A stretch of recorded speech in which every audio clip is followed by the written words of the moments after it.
Without question, this sonnet by William Shakespeare is one of my very favorites. I used to have a different favorite one, but as I've taught these sonnets year after year after year, this one has become maybe my favorite Shakespeare sonnet in the world. We want to look at it today in relation to imagery, but we're always going to pay attention to structural questions, thematic questions, tonal questions, and poetic devices. We notice right away, of course, that it is a Shakespearean sonnet, obviously, because it's written by Shakespeare, but it has that A-B-A-B, C-D-C-D, E-F-E-F, G-G rhyme scheme. Let's just look at it. I state, cries fate. Hope, possessed, scope, least. I know possessed and least is not a very satisfying rhyme, but they both kind of at the end.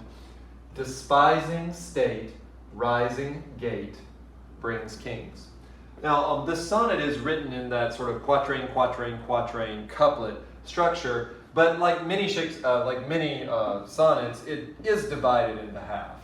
And this one is very Petrarchan in that way. You know, the octave goes in one direction, and where does it go? Oh, it goes down. That is what it does. Because it's a sonnet of unhappiness at the beginning. You know, he's very depressed, and then the sonnet turns into joy and happiness as it moves on. And so we'll trace that through its imagery, which is what we want to focus on today. And I would also point out to you what else makes this poem beautiful is it is one sentence. It is one very long sentence where he describes the state that he is in, and we'll come back to that word. Let's just read the first 4 lines, because even though it ends with a comma, and that's not really a place that we would normally stop to think about what we just read, it's a good place in our discussion because one thought is done particularly there. Shakespeare speaker says that he is in a bad position. He says, when in disgrace with fortune and men's eyes, I all alone beweep my outcast state, and I trouble deaf heaven with my bootless cries, and look upon myself and curse my fate. There's so much packed into these lines, but he's saying he's unlucky. He is in disgrace with fortune. You know, when I'm feeling unlucky, like I've been given a bad hand of cards in life, and people aren't respecting me. You know, when I am in disgrace with men's eyes, when they don't think much of me. Shakespeare gets very much, this is basically just a pity party, right? We have this wonderful alliterative, I all alone. It's so sad.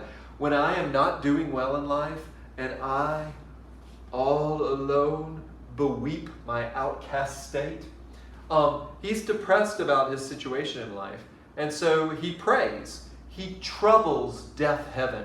Shakespeare is very, very good at putting an adjective in front of a noun, and heaven is deaf here. He's crying out to God, but heaven is not hearing him. I trouble deaf heaven with my bootless cries. And what he means by bootless is he means it's fruitless. It's not producing anything. He's not getting any results or reward for his prayers. So he's describing heaven and his cries with very evocative adjectives. And he does what a lot of us do when we're having a pity party. He gets very inward. He just looks upon himself and he curses his fate. You know, God, everything really sucks for me right now. He gets very internal. You know, this first stanza is just, or first quatrain, really goes into himself. And he does what a lot of us do when we're feeling sorry for ourselves, is that if you happen to look around, you have thoughts about everybody around you, right? So we look at the imagery of the second quatrain, and it's very much external. This was internal, now it's external, and he's looking at other people, and they are reflections upon himself. So when he looks upon himself and he curses his fate, he says, I'm wishing me like to one more rich in hope, featured like him, with friends possessed.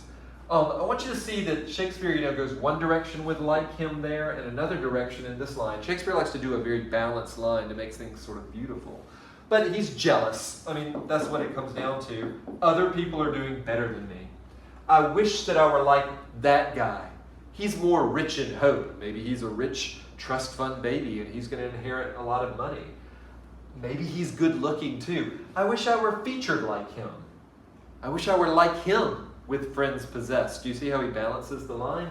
But he has got more money, he's good looking, he has friends, He keeps going, desiring this man's art and that man's scope. We sort of focused in these lines on one guy who was rich, good looking, and has lots of friends. But now you're looking around and you're seeing a lot of guys you're jealous of.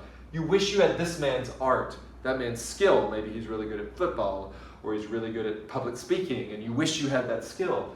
And I want that man's scope. So now it's sort of like we're pointing at a lot of different places. Scope would mean sort of like wide-rangingness. I wish I was well-rounded as that guy. He can do almost anything.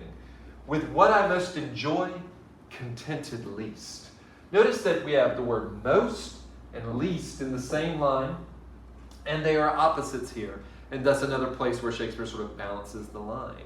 So I want you to see how the poem just gets increasingly down, right? He's just miserable. The things that I have mean nothing to me. So we're just in a depressed way. Let's read it again.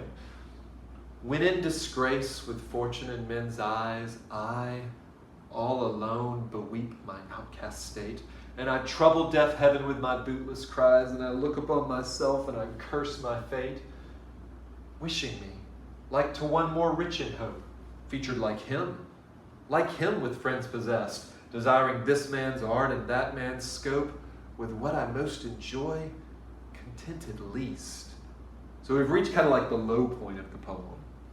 But we have that contrast, right? With the volta, there's a change. Yet, in these thoughts, myself almost despising, haply I think on thee. See, it's so interesting because at this point it's just a self-pity poem. And we don't know that it's going to turn into a love poem until we get to that word, that magic word, thee, which we would translate as you, which means somebody is listening to this poem, or he's thinking about this somebody in this poem. So it's addressed to somebody, right? And I would point out little things, right? Little decorative things that make the poem beautiful, like these thoughts, that wonderful alliteration there. But when I am in these thoughts and I am myself almost despising, haply I think on thee, and everything changes in the poem. And then my state, like to the lark at break of day arising from sullen earth, sings hymns at heaven's gate. Now, in some ways I wanted to do this poem about imagery simply because of this image of the lark. The lark is the morning bird. The nightingale in Shakespeare is often the night bird. And the lark sings at the break of day. It's a new day. It's a new dawn. It's a new beginning. When he just thinks on her, and he thinks on her happily. By chance, I just think about you, and then everything changes. Everything lifts up and gets better. And I really want to isolate the word state, right? So he says the word state here, and he says the word state here. And here he's in an outcast state, but the state from being outcast is going to change. And how does it change? It is like a lark at the break of day arising from sullen earth. And my soul, my state, sings hymns at heaven's gate. I mean, it just keeps getting upward, right? We have dawn and music and heaven, right? From the dawning on earth, a sullen earth, by the way, sort of grumpy, uncurious earth, to heaven's gate. That's another good place where we can point out where Shakespeare balances things. Earth and heaven in the same lines. And we round out the poem. Shakespeare loves that rhyming couplet because it gives it a good sense of finality at the end. He tells us, addressing the girl that he loves, for thy sweet love remembered, such wealth brings. Remember we were talking about having no money at the beginning. Fortune can mean money as well. For thy sweet love, such wealth brings, that then I scorn to change my state with kings. Did you notice that Shakespeare worked the word state in there the third time? Sonnets are so tight, and yet the word state changes. Where at the beginning of the poem, he's jealous of everybody on earth, and it's just normal men he's passing on the street. But by the end of the poem, he would not change his position with a king, the greatest of all men, because he would not have her love then. And her love is worth more than anything. And not just her love, but just the memory of her love. And sometimes I read this poem and I just think he remembers, oh, she loves me. And that makes all the difference. The poem is so good, we just need to read it from beginning to end. And I really just want to emphasize the image of the lark, which kind of the whole poem is built around. It's sort of just tossed in there, but yet it really grounds the poem in beautiful bird song. When in disgrace with fortune in men's eyes, I, all alone, beweep my outcast state, and I trouble deaf heaven with my bootless cries, and I look upon myself and curse my fate, wishing me like to one more rich in hope, featured like him with friends possessed, desiring this man's art and that man's scope, with what I most enjoy, contented least. Yet in these thoughts, myself almost despising, haply I think on thee, and then my state, like to the lark at break of day arising from sullen earth, sings hymns at heaven's gate. For thy sweet love remembered such wealth brings, that then I scorn to change my state with kings. Beautiful, beautiful poem. My favorite one, I think, out of all of Shakespeare. Where does it begin? It begins in misery. Where does it end? It ends in ecstatic memory of being loved. What's the most important word of the poem? We might say state, because it's about his changing state. We might say singing. We see the word sing is sort of repeated a lot in the poem. It's sort of hiding in different words if you look very carefully. Some critics like to say that the poem fairly carols. It has this ing sound that shows up a lot in the end. So it could be state, it could be sing. It could be many words. And then what is this poem? This poem is a celebration of the power of love. And what is its purpose? Is to celebrate how, when I am depressed, romantic love lifts me